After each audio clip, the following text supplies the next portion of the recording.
start today with the anatomy of scapula. Scapula is basically a flat bone. Its anatomical position is in the like this, and a posterolateral aspect in a human body, and it is present in between the second to 2 to 7th rib. Coming to the general features of the scapula, as you can see, the scapula has two surfaces. It is the costal surface and the dorsal surface of the scapula. It has three borders, 3 angles, 3 fossa, 3 processes, 3 notches and 3 tubercles. Surfaces of the scapula. This is the costal surface. This is the costal surface of the scapula. It is concave, forming a subscapular fossa. Then coming to the dorsal surface of the scapula. This is the dorsal surface of the scapula. It faces backwards and is present laterally. Then coming next to the borders of the scapula.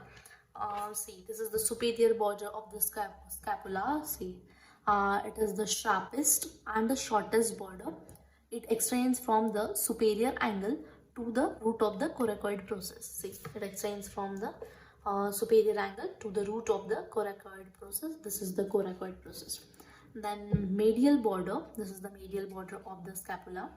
Medial border extends from superior angle above to the inferior angle below. It is the longest border and lies parallel to the vertebral spine. Then coming next to is the lateral border.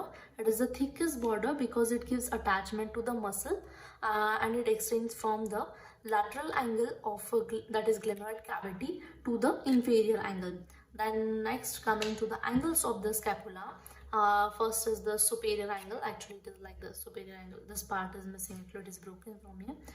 Superior angle, it is nearly a right angle and lies opposite to the second rib. Coming next to the inferior angle, this is the inferior angle. See, actually it is an acute angle. It lies opposite to the seventh rib, and then lateral angle. This is the lateral angle. See, that is enlarged to form the head and neck of the scapula. Then coming next to this, the fossa of the scapula. This is the subscapular fossa. This is the subscapular fossa. It presents a number of transverse ridges. See over here, you can see transverse ridges are present like this. And supraspinous fossa, which is present on the dorsal surface. And this is the infraspinous fossa. Then coming next to is the processes of the scapula. The spine of the scapula, it is a triangular in shape and have 3 borders, first, second, third, 3 borders and 2 surfaces. And then coming next to is the acromion. This is the acromion. It is a lateral continuation of the spine. It projects forward and slightly upward and overhangs like this, or it overhangs the glenoid cavity. Then next is the coracoid process. Coracoid process is present like this. So it is present over here. Yeah, it projects forward and slightly laterally from the upper aspect. It has the tip, upper surface, lower surface, medial border and a lateral border. See, here you can see it has the medial border and a lateral border. Then notches of the scapula. Suprascapular notch. This is the suprascapular notch. See, here it is suprascapular notch. It lies at the lateral end of the superior border, close to the root of the, like this, close to the root of the coracoid process. It is transformed into foramen by the suprascapular ligament. And through this foramen, suprascapular nerve passes like this through this foramen. Then coming next is the Spinoglenoid Notch, which is present over here. It lies between the lateral free border of the spine and the glenoid cavity. Through this suprascapular vessels and nerves passes, and from this supraspinous fossa to the infraspinous fossa. Then is the circumflex scapular notch. See, over here you can see circumflex scapular notch is present. Actually it is not visible over here. It is a groove on the dorsal aspect on a lateral border for the circumflex scapular artery. And then coming to the tubercles of the scapula. First is the supraglenoid tubercle, which is present over here. See, supraglenoid tubercle is present here. Then infraglenoid tubercle and the tubercle of the crest of the spine. This is called spine, tubercle of the crest of the spine. Then next is the functions of the scapula.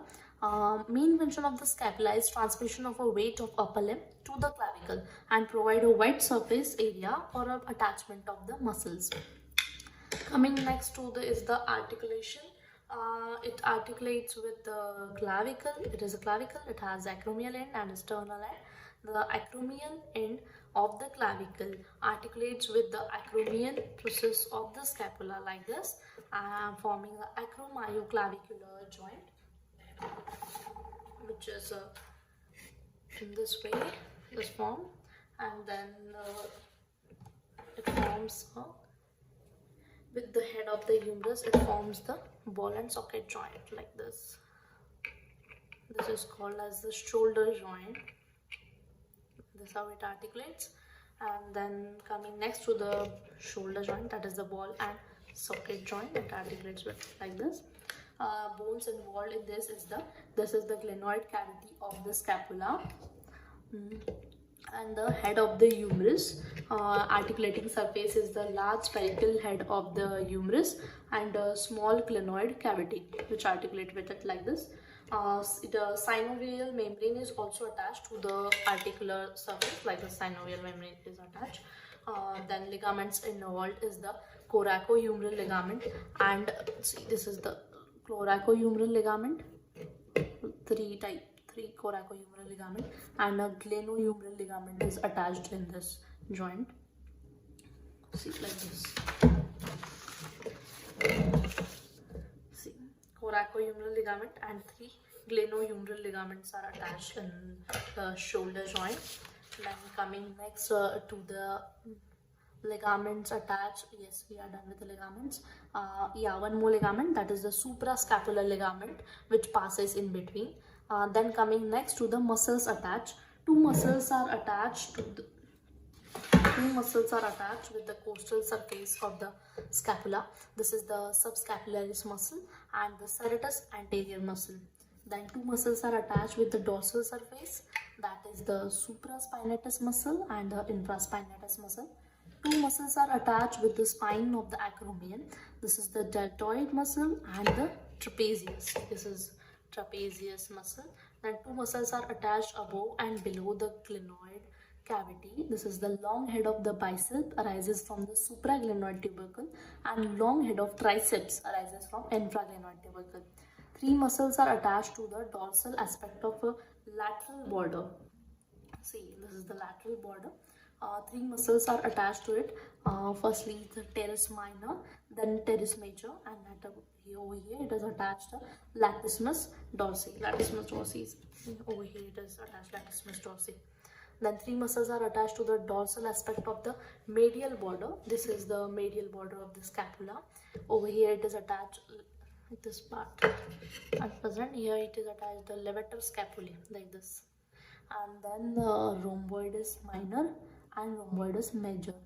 Three muscles are attached to the coracoid process of the scapula: pectoralis minor, coracobrachialis, and short head of a bicep. One muscle is attached to the upper border of the scapula over here, inferior belly of a omohyoid, that arises from the suprascapular ligament. So this is all about the scapula. If you want to refer my notes, you can even go on my Instagram channel, that's anatomy1803. Thank you everyone.